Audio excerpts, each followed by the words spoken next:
ನನ್ನ ಹೆಸರು ಕಾರ್ತಿಕ್, ಅಂತಿಮ ವರ್ಷದ BSc ಅಗ್ರಿಕಲ್ಚರ್ ವಿದ್ಯಾರ್ಥಿ. ನಾನು ಕೆಳದಿ ಶಿವಪ್ಪ ನಾಯಕ ತೋಟಗಾರಿಕಾ ಇಲಾಖೆ ಶಿವಮೊಗ್ಗದಿಂದ ಬಂದಿದ್ದೇನೆ.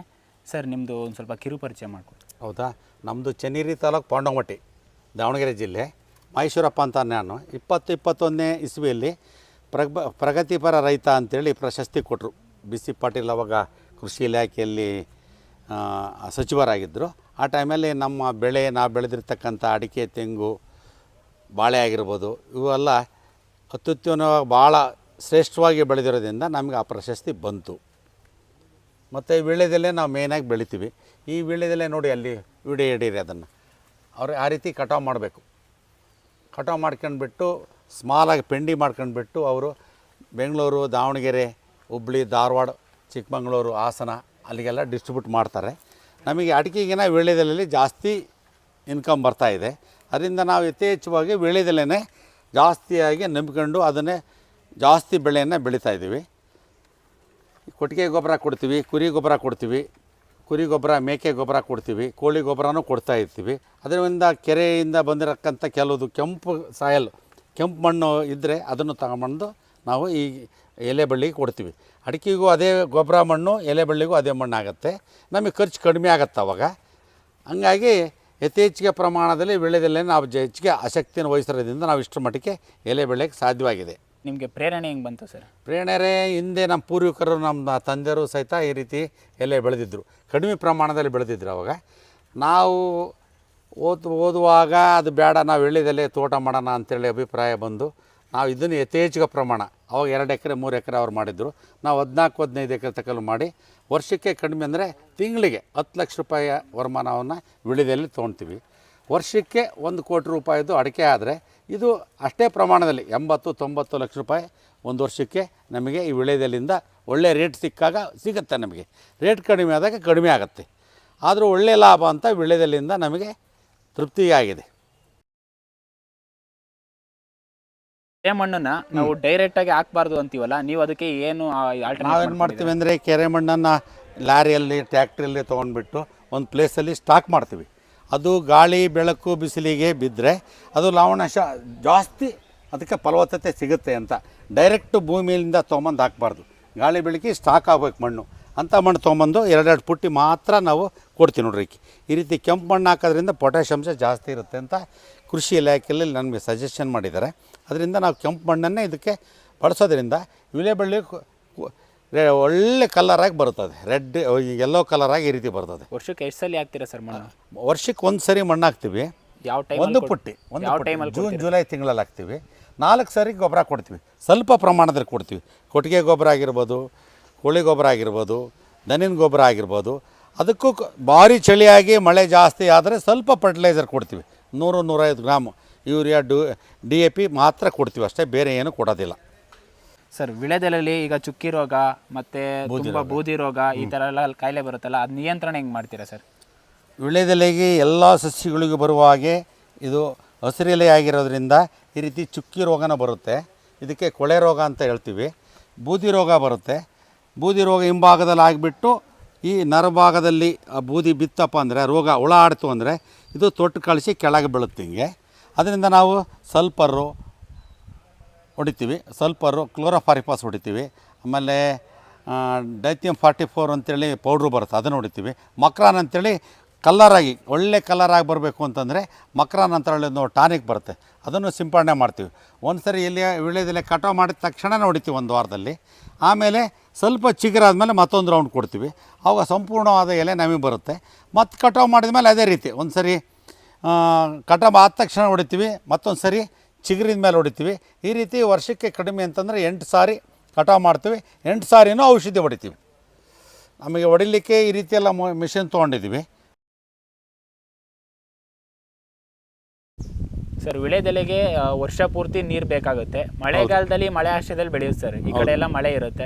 ಇನ್ನು ಬೇಸಿಗೆಗಾಲದಲ್ಲಿ ಯಾವ ರೀತಿ ಇದನ್ನು ಮಾಡ್ತೀರಾ ಸರ್ ಮೇಂಟೈನ್? ನೋಡಿ, ಈ ರೀತಿ ಇಲ್ಲಿ ಕೃಷಿ ಹೊಂಡ ಅಂತೇಳಿ ಇದರಲ್ಲಿ ಬರ್ತದೆ. ಕೃಷಿ ಹೊಂಡ ಅಂದ್ರಲ್ಲಿ ಇದರಲ್ಲಿ 100 ಅಡಿ 80 ಅಡಿ ಒಂದು ತೊಟ್ಟಿ ಮಾಡ್ಕೊಂಡಿದ್ವಿ. 5 ಅಡಿ ಎತ್ತರ ಬರುತ್ತೆ. ಅದರಲ್ಲಿ ನಮ್ಮ ತೋಟದಲ್ಲಿರೋಂಥ 6-7 ಬೋರ್ವೆಲ್ ರನ್ ಆಗುತ್ತೆ. ಬೋರ್ವೆಲ್ ಇರೋದು 25 ಇಲ್ಲಿ, ಒಂದು 6-7 ನೀರು ಅದರಲ್ಲಿ ಸ್ಟಾಕ್ ಮಾಡ್ತೀವಿ. ಆ ತೊಟ್ಟಿಯಲ್ಲಿ 24 ಗಂಟೆ ನೀರು ಹಾಗೆ ಬಿಡ್ತೀವಿ. ಡೈರೆಕ್ಟು ಬೋರಿನ ನೀರು ಯೋಗ್ಯವಾದಲ್ಲ. ಯಾವುದೇ ಬೆಳೆಗೆ ಆಗಲಿ, ಅಡಿಕೆಗಾಗಲಿ, ತೆಂಗಿಗೆರಾಗಲಿ ಡೈರೆಕ್ಟ್ ಹೊಡಿಬಾರ್ದು. ತೊಟ್ಟಿ ಸ್ಟಾಕ್ ಮಾಡ್ಕೊಂಡು ಬಿಸಿಲು ಗಾಳಿ ಬೆರ್ತರಂಥ ನೀರು ಯೋಗ್ಯವಾದದ್ದು. ಇವತ್ತು ನೀರು ಬೋರಿಂದ ನಾವು 200 ಅಡಿ ಕೆಳಗೆ ನೀರು ಕುಡಿತೀವಿ ಅಂದರೂ ಅದು ಯೋಗ್ಯವಾದಲ್ಲ. ಹಿಂದೆಲ್ಲ ಹಳ್ಳ ಕೊಳ್ಳೆ ಚಾನಲ್ಲು ಡ್ಯಾಮ್ಗಳಲ್ಲಂತ ಕುಡಿಯುವಂಥದ್ದು ಒಳ್ಳೆ ಯೋಗ್ಯವಾದ ನೀರು. ಡೈರೆಕ್ಟು ಬೋರಿನಿಂದ ನೀರು ಕುಡಿಬಾರ್ದು. ಅದೇ ರೀತಿ ನಾವು ಕೃಷಿ ಹೊಂಡದಲ್ಲೇ ನೀರು ಸ್ಟಾಕ್ ಮಾಡ್ಕೊಂಡ್ಬಿಟ್ಟು 24 ಗಂಟೆನಾದರೂ ಬಿಟ್ಟು ಅದರಿಂದ ಮತ್ತೆ ಮೋಟ್ರ್ ಮುಖಾಂತರನ ವಿಳ್ಯದಲ್ಲಿಗೆ ನಾವು ಡ್ರಿಪ್ ಮುಖಾಂತರ ಕೊಡ್ತೀವಿ.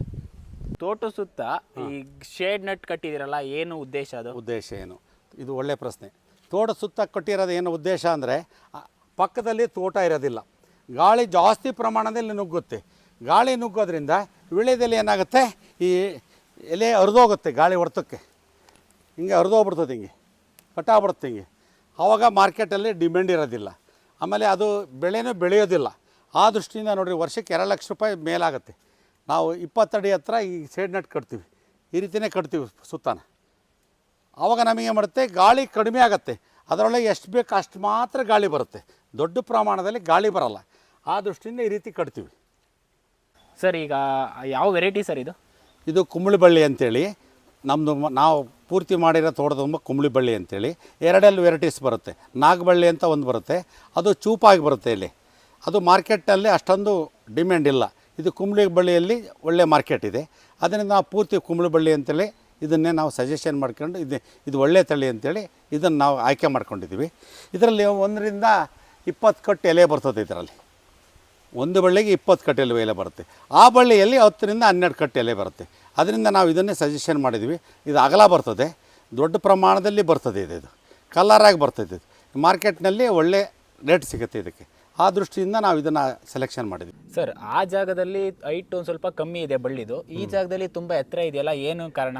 ಈ ಬಳ್ಳಿ ಅಂದರೆ ಇದಕ್ಕೆ 4 ವರ್ಷ ಇದೆ. ಈಗ ನಾವು ಕಟ್ತಾ ಮೇಲೆ ತೊಗೊಂಡೋಗ್ತೀವಿ, ಆವಾಗ ಎಲೆ ಜಾಸ್ತಿ ಬರುತ್ತೆ ನಮಗೆ. ಇದರಲ್ಲಿ ಜಾಸ್ತಿ ಬರ್ತದೆ. ಒಂದು ಬಳ್ಳಿಲಿ 20 ಕಟ್ಟು ಬರುತ್ತೆ, ಕಡಿಮೆ ಅಂದರೆ 20 ಕಟ್ಟು. ನಮಗೆ 20 ಕಟ್ಟಿಂದ ಆದಾಯ ಜಾಸ್ತಿ ಬರುತ್ತೆ. ಅದೇನು ಮಾಡುತ್ತೆ, ಅದಕ್ಕೆ ಏಜ್ ಆದಂಗೆ ಆಗುತ್ತೆ. ಕೈ ಬಳ್ಳೆಲ್ಲ 4 ವರ್ಷದೊಳಗೆ ಸುಸ್ತಾಗಿರ್ತದೆ, ಅದು ಎಲೆ ಬಿಟ್ಟು ನಾವು ಮಾಡ್ತೀವಿ, ಅದನ್ನು ಕೆಳಗಿಳಿಸ್ತೀವಿ. ಬಳ್ಳಿನ ಕೆಳಗೆ ತೊಗೊಂಬಂದು ನೆಲದೊಳಗೆ ಗುಂಡಿ ತೆಗೆದು ಅರ್ಧ ಬಳ್ಳಿ ನೆಲದೊಳಗೆ ಹಾಕಿ ಸುತ್ತೀವಿ, ಉಳಿದ್ರ ಭಾಗ ಮೇಲೆ ಮಾಡಿ ಈ ರೀತಿ ಕಟ್ತೀವಿ. ಇದು ಬಳ್ಳಿ ಇಳಿಯೋದು ಅಂತ, ಇದು ಸಿಂಬೆ ಹಾಕೋದು ಅಂತ ಹೇಳ್ತಾರೆ ಇದನ್ನು. ಮತ್ತು ಹೊಸ್ದಾಗಿ ಕಟ್ಕೊಂತ ಹೋಗ್ಬೇಕು, ಆವಾಗ ಹೊಸ್ದಾಗಿ ಕೈ ಬಳ್ಳಿ ಬಂದುಬಿಟ್ಟು ನಮಗೆ ಎಲೆ ಸೈಜಾಗಿ ಬರುತ್ತೆ. ಆ ದೃಷ್ಟಿಯಿಂದ ನಾವು 4 ವರ್ಷಕ್ಕೊಂದು ಸರಿ ನಾವು ಬಳ್ಳಿ ಕೆಳಗೆ ತರಲೇಬೇಕು. ಇಲ್ಲ ಅಂದರೆ ಅದು ಸೈಜ್ ಬರೋದಿಲ್ಲ ಎಲೆ. ನೋಡಿರಿ, ಇದರಲ್ಲಿ 20 ಕಟ್ಟು ಎಲೆ ಬರ್ತದೆ. ಇದ್ರಾಗೆ 100 ರೂಪಾಯಿ ಒಂದು ಕಟ್ಟಾದ್ರೂ 20 ಕಟ್ಟಿಗೆ ಇವತ್ತು ಎಷ್ಟು ಆಯ್ತು? 2000 ರೂಪಾಯಿ ಆಯ್ತು ಒಂದು ಬಳ್ಳಿಗೆ. 20 ಕಟ್ಟು ಬಂದರೆ 2000 ರೂಪಾಯಿ ಆಯ್ತು. ಅಡಿಕೆಯಲ್ಲಿ ಒಂದು 2 kg ಬರ್ತದೆ.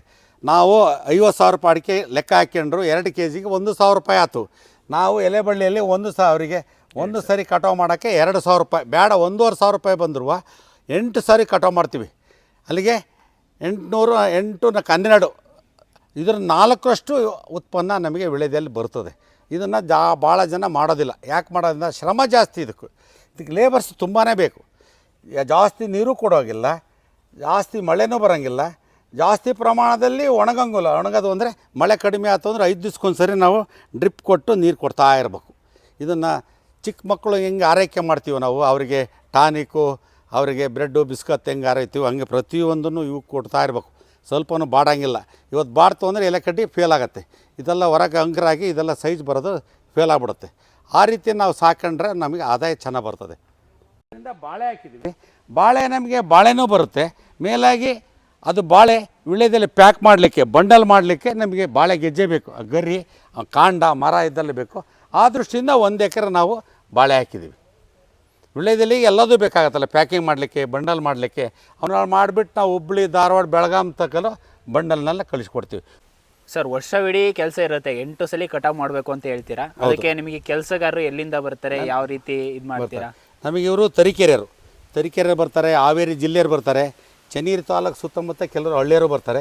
ಹೆಚ್ಚಿಗೆ ಫೇಮಸ್ ಅಂದರೆ ಹಾವೇರಿ ಜಿಲ್ಲೆ ತರೀಕೆರೆಯರು. ನೋಡಿರಿ, ಇವರು ನಿಮ್ಮ ಹೆಸರು? ನನ್ನ ಹೆಸರು ಗೋಪಾಲ್ ಅಂತೇಳಿ. ಗೋಪಾಲ್ ಅಂತೇಳಿ. ಇವ್ರು ನಿಮ್ಮೂರು? ತರೀಕೆರೆ. ಅವರು ಬೆಳಗ್ಗೆ 6 ಗಂಟೆ ಬಂದರು, ಸಾಯಂಕಾಲ 6 ಗಂಟೆ ತಗಲು ಎಲೆ ಕಟಾವು ಮಾಡಿ ಆ ರೀತಿ ಕವಳಿಗೆ ಮಾಡ್ತಾರೆ. ಈ ರೀತಿ ಮಾಡಿಬಿಟ್ಟು ಬಂಡಲ್ ಮಾಡ್ತಾರೆ ರೌಂಡಾಗಿ. ಬಂಡಲ್ ಮಾಡ್ಕೊಂಡು 120 ಕಟ್ಟು 120 ಎಲೆ ಹಿಡಿತಾರೆ ಒಂದು ಕಟ್ಟಿಗೆ. ಅದಕ್ಕೆ ಒಂದು ಪೆಂಡಿ ಅಂತ ನಾವು ಹೇಳ್ತೀವಿ. ಅದು ಪೆಂಡಿ ಇವತ್ತಿನ ಮಾರ್ಕೆಟ್ರಿಗಿಂತ 5,000 to 6,000 ರೂಪಾಯಿ ಇದೆ. ಒಂದು ಸರಿ 20-21 ಸಾವಿರ ರೂಪಾಯಿ ಒಂದೊಂದು ಪೆಂಡಿನೂ ಆಗಿತ್ತು ಅವಾಗ. ಇವಾಗ ಮಾರ್ಕೆಟ್ ಕಡಿಮೆ ಆಗಿದೆ. ಕಡಿಮೆ ಬಂದ ರೇಟಿಗೆ ಅವರು ಪರ್ಚೇಸ್ ಮಾಡ್ತಾರೆ. ಸರ್ ತೋಟದಲ್ಲಿ ಈ ಥರ ಖಾಲಿ ಕ್ಯಾನ್ಗಳನ್ನೆಲ್ಲ ಇಟ್ಟಿದ್ದೀರಲ್ಲ, ಏನು? ತೋಟದಲ್ಲಿ ನಾವು ಈ ಕ್ಯಾನ್ ಯಾಕೆ ಸ್ಟಾಕ್ ಮಾಡಿದ್ವಿ ಅಂತಂದರೆ, ನಮ್ಮಲ್ಲಿ ಹಸುವಿದೆ, ದನ ಇದೆ, ಎಮ್ಮೆ ಇದೆ. ಅದ್ರದ್ದು ಮೂತ್ರ ಅಂದರೆ ಗೋತ ಅಂತೀವಿ, ನೀವೇನಂತೀವಿ ಗೊತ್ತಿಲ್ಲ. ಗೋಮೂತ್ರನ ಇದರೊಳಗೆ ಸ್ಟಾಕ್ ಮಾಡ್ಕೊಂಬಂದು ಪ್ರತಿ ಬುಡಕ್ಕೂ 1 ಲೀಟ್ರ್ ಹಾಕ್ತೀವಿ. 3 ತಿಂಗಳಿಗೆ ಒಂದು ರೌಂಡ್ ಬರುತ್ತೆ. ಅದು ಆಗ ಗೋಮೂತ್ರ ಹಾಕೋದ್ರಿಂದ ಎಲೆ ಬಳ್ಳಿಗೆ ರೋಗನೇ ಬರೋದಿಲ್ಲ ಅಂತ ನಮ್ಮ ಅಭಿಪ್ರಾಯ. ಆಮೇಲೆ ಹೆಚ್ಚಿಗೆ ನಾವು ಗೊಬ್ಬರ ಕೊಡಲಿದ್ರು ಸಹಿತ ಗೋಮೂತ್ರ ಭಾಳ ಶ್ರೇಷ್ಠವಾಗಿದ್ದು ಅಂತ ನಮಗೆ ಅನ್ನಿಸ್ತಾ ಇದೆ.